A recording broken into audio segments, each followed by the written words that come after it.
The drama unfolded around 11:30 last night while on the final leg of a drive from Wollongong to Barmah on the Murray River. According to Doris Kapetko, despite the dark night, they suddenly became well aware of the strange shape above them. You could see the outline of like a diamond shape. There were, how big was it? 4 or 5 times the size of our car. And just hovering?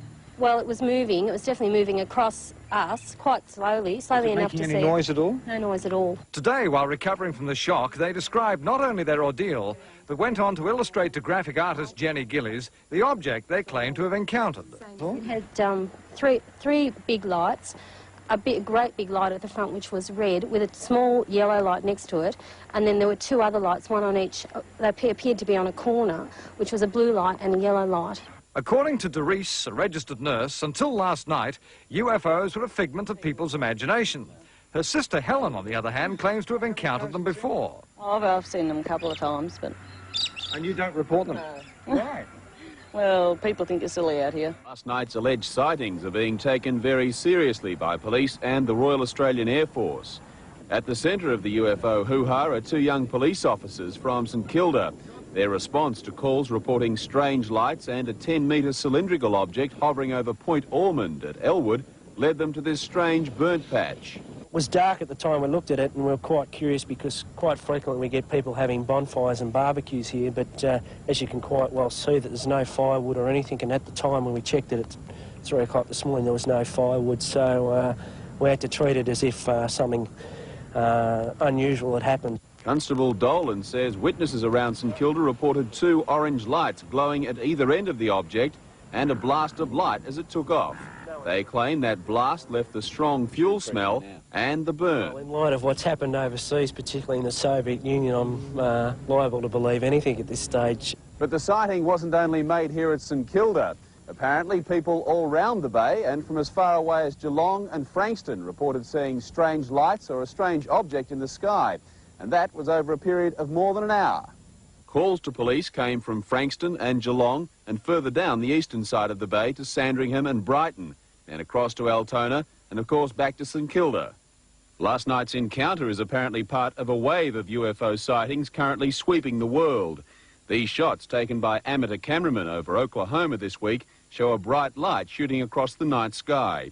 And recently this strange object was captured darting around houses in California. Even the Soviet Union is in on the act with claims that aliens landed in a public park in a town just 200 kilometres from Moscow. Maybe it won't be too long before we no longer have to guess at what Martians really look like. In a remote part of South Australia's Flinders Ranges, a strange 32-foot circle is etched into the grassy slope of a hill. Owner of the property, Joan Crawford, says it's the remains of an incident back in March witnessed by herself and a neighbour, which she's certain was an extraterrestrial visit. I saw this enormous light and I stood there and it must have been 5 to 6 minutes. My legs were like a half-set jelly.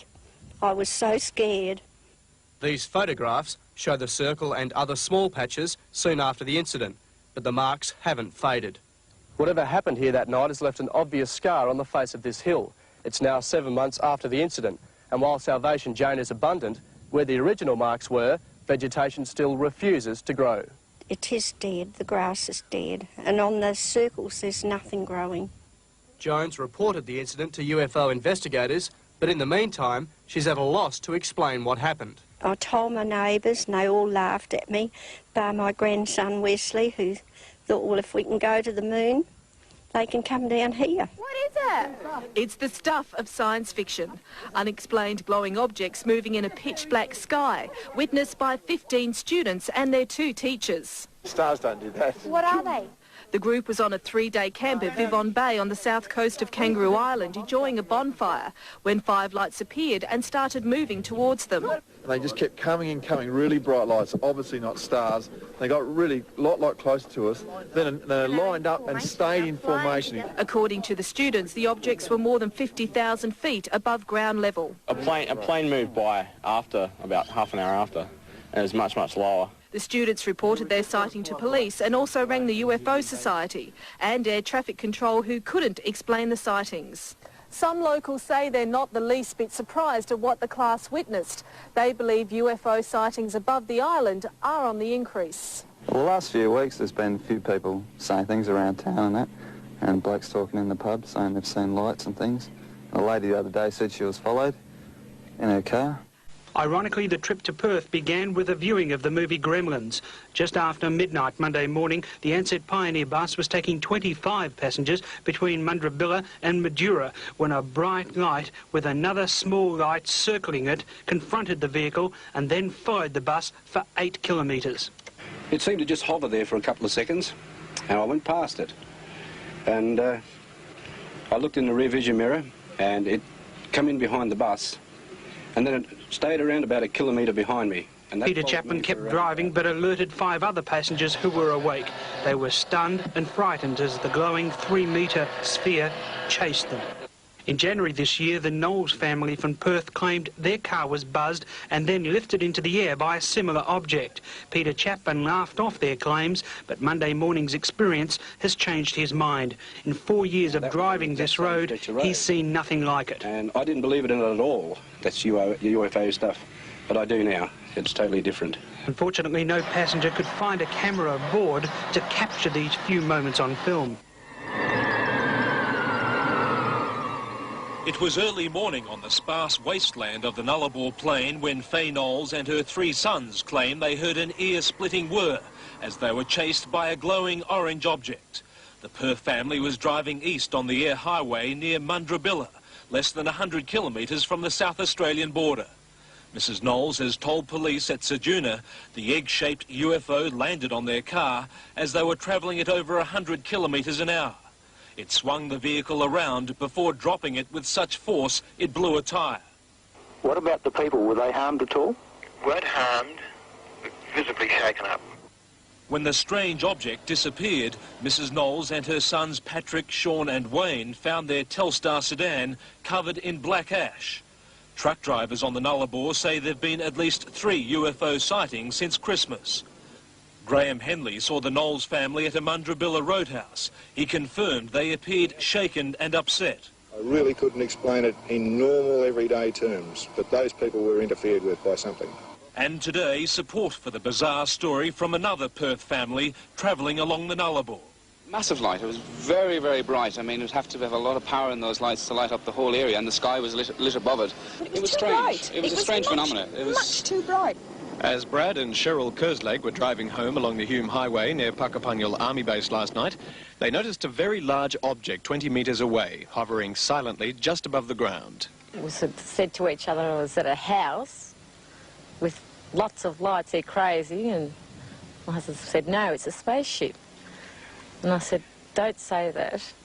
I said, look again. So we sort of really slowed down and we had a good look, and I'll tell you, it was a spaceship. The Kerslakes are well respected in the community as being reliable and level-headed. Before you saw this thing, did you believe in UFOs? No, no, never. And do you believe in them now? My word, I do. Yep. They're here for a reason.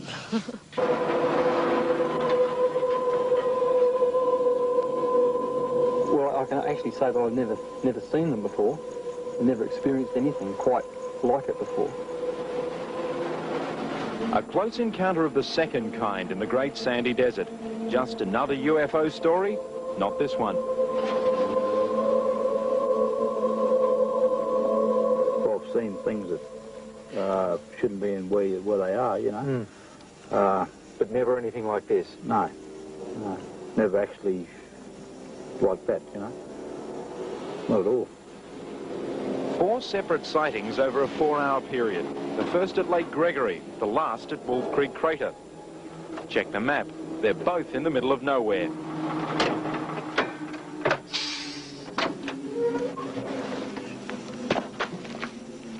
What was your reaction when you saw the lights for the first time? It's a funny sensation. You feel the hairs in your legs sort of curling, and your heart's beating at about 1 million things per second, and your arms and legs sort of don't want to move. So, what was it? I don't know.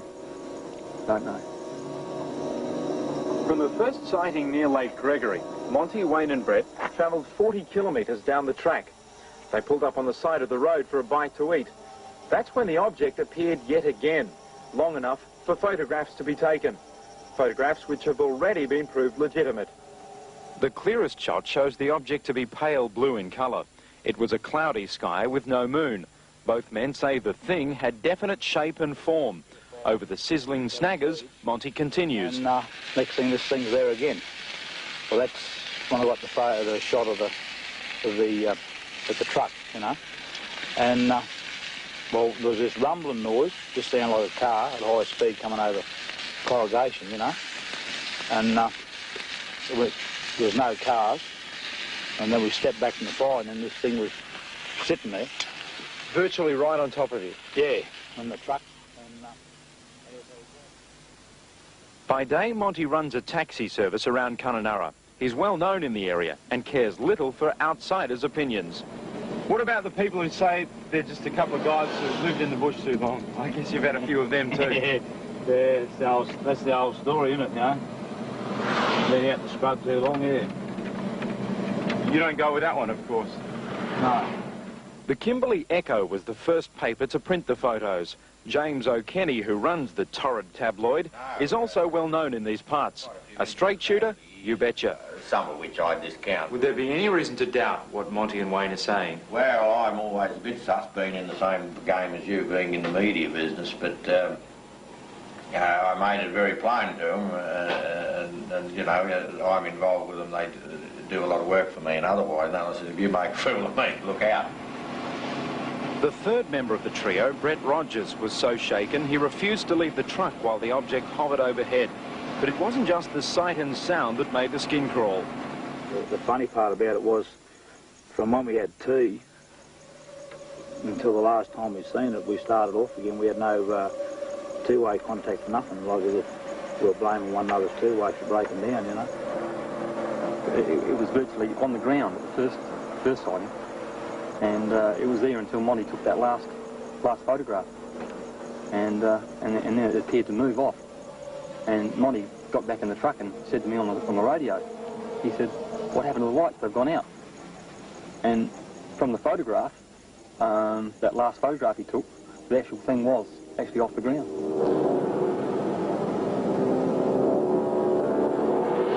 I can't even say what I saw, and it was unusual. It was huge.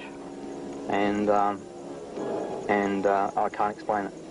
It's as simple as that. Monty, Wayne and Brett saw something on the night of March the 5th. What it was remains a mystery.